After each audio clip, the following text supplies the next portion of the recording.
EJS 엔진의 기본적인 사용법을 알았으니까요. 이 EJS를 사용을 해서 연락처 관리 앱의 화면을 한번 구성을 해 보겠습니다. 우리가 만들게 될 최종적인 화면은 여기 왼쪽에 보이는 index.ejs 화면이에요. 데이터베이스에서 가져온 자료를 이렇게 표 형태로 표시하게 될 거예요. 그리고 이 화면에는 연락처 추가라는 버튼과 연필 모양 아이콘, X 모양 아이콘이 있습니다. 연락처 추가 버튼을 클릭을 하면 add.ejs라는 템플릿 파일을 먼저 화면에 보여줄 거예요.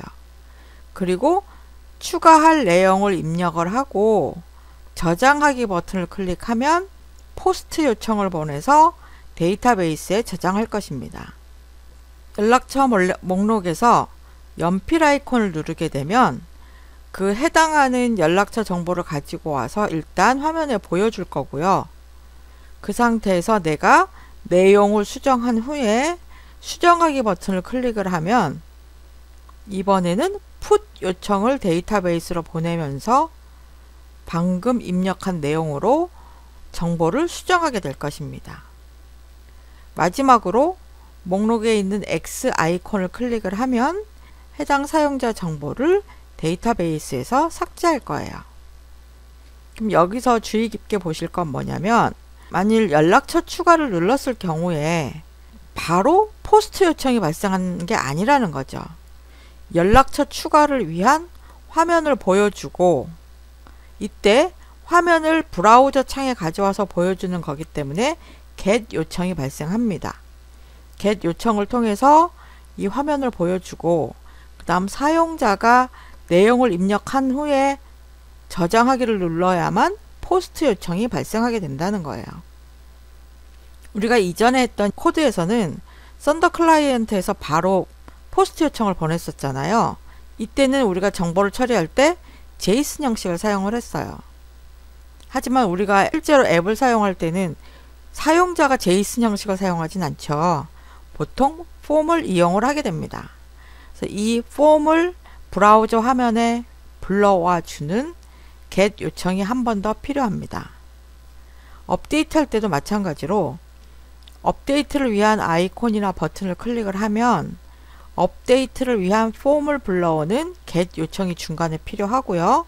그 다음에 사용자가 입력한 내용에 따라서 데이터베이스를 수정해주는 put 요청이 발생하게 돼요. 대략적인 그림이 그려지시나요? 네, 그러면 실제로 EJS 파일을 만들러 가보겠습니다. 가장 먼저 전체 연락처를 표시하는 화면을 만들 건데요. 이 화면은 index.ejs로 저장을 할 거예요. 컨트롤러에서 get all contacts라는 함수를 실행을 하면 이때 어떠어떠한 변수 값을 넘겨주겠죠. 뷰로. 그 값을 가져와서 index.ejs에다가 그려주면 됩니다. 한번 코드로 가볼게요. 자, 우선 index.ejs를 만들어 보겠습니다. 이것도 제가 HTML 파일로 만들어 놨는데요. assets라는 폴더로 가서 index.html을 열면 여기에 미리 웹문서가 만들어져 있어요. 네, 제가 만들어 놓은 이 index.html이 어떻게 생겼냐면 이것을 브라우저로 한번 미리 살펴볼게요. 네, 이렇게 생겼습니다. My Contact라는 제목이 있고요. 표를 이용을 해서 이름과 메일 주소, 전화번호, 그리고 연필 아이콘과 삭제 아이콘, 연락처 추가 아이콘이 들어가 있어요. 우리가 여기서 할 일은 여기 이름과 메일 주소, 전화번호 들어가는 부분을 가져온 값으로 채워 넣으면 됩니다. 이 밖에 부분은 그대로 HTML 코드를 갖다 사용하시면 되겠죠. 자, 그러면은 이 index.html을 모두 복사를 해서요. EJS 파일로 만들어 주겠습니다. EJS 파일은 views라는 폴더에 저장을 하죠. 여기 views 폴더를 마우스 오른쪽 버튼으로 클릭하고 새 파일. 우리가 만들 파일은 index.ejs입니다. 복사한 코드를 붙여 넣어주세요. 그럼 여기에서 내용이 바뀌어야 될 부분이 어디냐면 제가 임시로 넣어 놓은 유저네임, 여기 메일 주소 example@gmail.com, 전화번호 123456, 요 부분이 계속 바뀌게 될 거예요. 어디에 해당하냐면 이 부분이죠.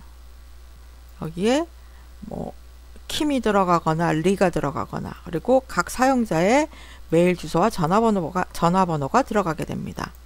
그리고 사용자마다 계속 이 연필 아이콘하고 X 표시 아이콘은 반복해서 들어가야 돼요. 실제로 내용이 나타나는 부분은 이제 여기가 되는 거죠. 여기가 반복돼서 데이터베이스에서 가져온 자료를 표시해 주게 됩니다. 여기를 EJS 태그를 이용을 해서 적절하게 바꿔주셔야 돼요. 자, 컨트롤러로 가보겠습니다. get all contacts란 함수에서는요, 데이터베이스에서 가져온 모든 정보를 contacts라는 이름으로 저장을 했어요. 그럼 우리는 이 contacts를 템플릿에다가 넘겨주면 됩니다. 이전 강의에서 사용했던 users는 지워버릴게요. 그리고 이 부분도 지워보겠습니다. 이제 contacts를 넘겨줄 건데 어떤 템플릿한테 넘겨줄 거냐면 index.ejs한테 넘겨줄 거예요. 인덱스 템플릿 파일로 넘겨줄 거고, contacts를 그냥 contacts라는 이름으로 넘겨주겠습니다. 컨트롤러 함수에서는 이것만 수정을 해주시면 돼요. 데이터베이스에서 가져온 값들을 index.ejs로 넘겨줘 라는 뜻이죠. 자, index.ejs에서는 contacts라는 값을 넘겨받았으니까 그 contact 안에는 사용자가 1명일 수도 있고 10명일 수도 있고 100명일 수도 있어요. 그래서 어떻게 한다 그랬죠? for each문을 이용을 해서 처음부터 끝까지 순회해서 그 안에 있는 값을 꺼내와서 보여줘야 된다고 했습니다. 자, 이 부분을 제가 한번 입력을 해볼게요. 가져온 contacts라는 변수를 for each문을 사용을 해서 순회를 해보겠습니다. 자바스크립트 구문을 작성을 해줬어요. 그럼 반복되는 게 tr 부분이기 때문에 for each문 끝나는 거는 마지막 부분은 잘라서 닫는 tr 태그 다음에 넣어줍니다. 이런 형태가 되겠죠. 자, 반복을 할 건데 어디를 반복을 할 거냐면 이 tr 태그 부분을 전체적으로 반복을 해줘 라는 뜻입니다. 그리고 유저네임과 이메일 주소, 전화번호가 들어가는 부분은 가져온 컨택트 자료로 넣어줘야 되겠어요. 변수를 사용을 할 때 EJS 태그 어떤 거 사용하는지 기억하시죠? 네, 수정해 보겠습니다.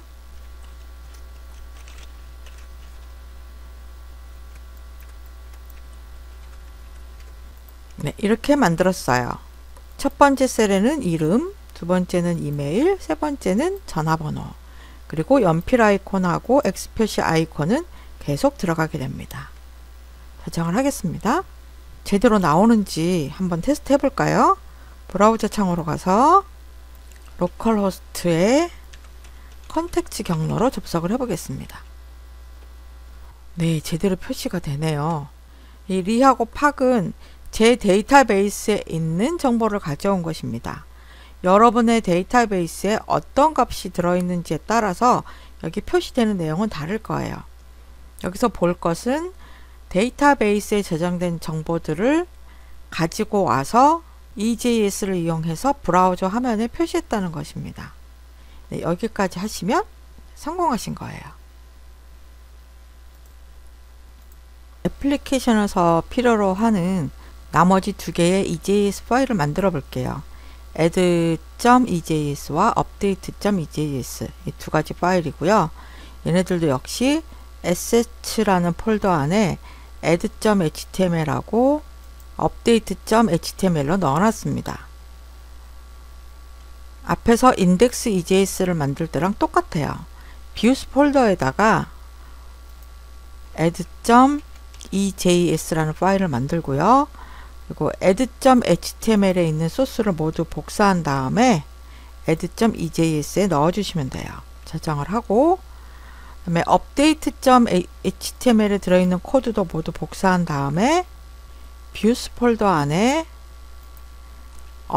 update.ejs 파일을 만들어 주고 그 안에 붙여 넣어 주시면 돼요. 이렇게 해서 add.ejs와 update.ejs 파일을 만들어 주세요. 지금 views라는 폴더를 보면 전체 자료를 보여주는 index.ejs, 추가 화면 보여줄 add.ejs, 그리고 수정 화면을 보여줄 update.ejs, 이렇게 3개의 ejs 파일이 준비가 되었습니다. 여기서 하나만 더 살펴보고 갈게요. 이 index.ejs나 add.ejs 그리고 update.ejs 파일을 보면 실제 내용이 바뀌는 부분은 이 메인이란 부분입니다. 이거 업데이트해도 메인이 있는데요. 이 메인을 제외하고는요, 나머지 코드가 똑같아요. 인덱스나 add나 update나. 그래서 이렇게 웹사이트나 애플리케이션에서 웹 문서 안에서 똑같이 반복되는 애들은 따로 모듈로 만들어서 불러다 사용할 수가 있습니다. 그래서 이 메인 이전의 부분, 이 메인이라고 주석이 붙어 있는 이 이전 부분을 잘라내서 모듈로 한번 만들어 볼게요. 자, 여기를 일단 컨트롤 X를 눌러서 잘라내겠습니다. 모듈로 어디에다 만드냐면 views 폴더 안에 새로운 폴더 include라고 하는 폴더를 만들어서 거기다 저장을 해 볼게요. 오른쪽 클릭해서 새 폴더, 그리고 include라고 폴더를 지정을 해줍니다. 이 include 안에 모듈로 저장을 할 건데 여기 헤더 부분에 해당하기 때문에 얘 이름은 header.ejs가 돼요. 그런데 보통 다른 header.ejs가 있을 수 있기 때문에 모듈로 동작하는 EJS 파일은 파일 이름 앞에 밑줄을 붙여주게 됩니다. 이렇게 하면 다른 파일들이랑 쉽게 구별이 되거든요. 밑줄을 하나 붙이기도 하고 2개 붙이기도 해요. 근데 저는 하나만 쓰겠습니다. 그래서 header.ejs에다가 복사한 파일을 갖다 붙여요. 이 부분이 반복되는 부분이라서 똑같이 잘라낸 거예요. 저장을 해줄게요. 그리고 index.ejs로 돌아와서는 방금 저장한 header.ejs를 모듈로 여기다가 삽입을 해줘 라고 표시를 할 겁니다. 이때도 EJS 태그를 사용하게 되는데요. 네, 이런 태그를 사용을 해서 EJS 파일을 모듈로 넣게 돼요. 이때는 include라고 하는 구문을 사용을 합니다. include를 사용해서 괄호 안에 있는 파일을 이 안에다가 넣어줘 라는 뜻입니다. 어떤 파일이냐면 include 폴더 안에 있는 header.ejs야. 이때도 생략할 수 있어요. 확장자를. 네, 이렇게 하면 이 자리에 아까 만들어 놓은 이 코드가 들어가게 돼요. 같은 방법으로 요 메인을 제외한 나머지 부분도 잘라내서 푸터로 저장을 해 볼게요. include 폴더 안에 새 파일 만들고 걔는 footer.ejs라고 해보겠습니다. 잘라낸 코드 갖다 붙일게요. 실제로 웹페이지나 애플리케이션에서 푸터 코드는 꽤 길어요. 들어가는 내용도 많고요. 근데 여기서는 이제 간단하게 2개의 닫는 태그만 넣어 보겠습니다. 그럼 원래 푸터가 있던 자리로 돌아와서는 아까 위에 헤더를 넣었을 때랑 똑같은 코드를 사용을 해서 이번은 헤더가 아니라 푸터를 넣어줘 라고 지정을 해주시면 돼요. 코드가 한결 간단해졌죠. 반복되면서도 변경되지 않는 부분은 모듈로 해놓고 이 인덱스에서 실제로 할 일은 뭐다? 여기 메인 안에 있는 전체 자료를 보여주는 코드다. 그럼 이 헤더 부분을 add에서도 똑같이 사용할 수 있습니다. 메인 직전 여기 부분을 include 헤더 해주고요. 업데이트에서도 메인 직전 헤더 부분을 이렇게 include 해주면 됩니다. 푸터도 똑같이 넣어 볼게요. 네, 이렇게 해서 각 EJS 파일에서 반복되는 부분을 모듈로 저장을 하고 include 문을 사용을 해서 코드를 갖다 끼워 넣도록 지정을 해 봤어요. 그러면 한 번 더 확인을 해가지고 이 코드가 제대로 들어가는지 보도록 하겠습니다. 지금 실제로 동작하는 건 index.ejs 밖에 없으니까 이 코드를 활용을 해 볼게요. 브라우저로 가서 여기 새로 고침을 한번 해 볼게요. 아까랑 똑같이 나오고요. 웹 개발자 도구에서 코드를 보면 헤더 부분과 푸터 부분은 모듈을 끼워 넣은 거였거든요. 근데 그 header.ejs에 있던 코드도 고스란히 들어가 있고 footer.ejs에 있던 내용도 코드가 그대로 들어가 있습니다. 네, 이렇게 템플릿 파일을 만들 때 반복되는 부분은 모듈로 활용하실 수 있어요. 실제로 EJS에서는 이제 레이아웃을 이용하는 방법도 많이 쓰는데 아직 우리는 EJS에 익숙치 않으니까 레이아웃을 활용해서 템플릿을 만드는 거는 조금 뒤에서 살펴보도록 하겠습니다.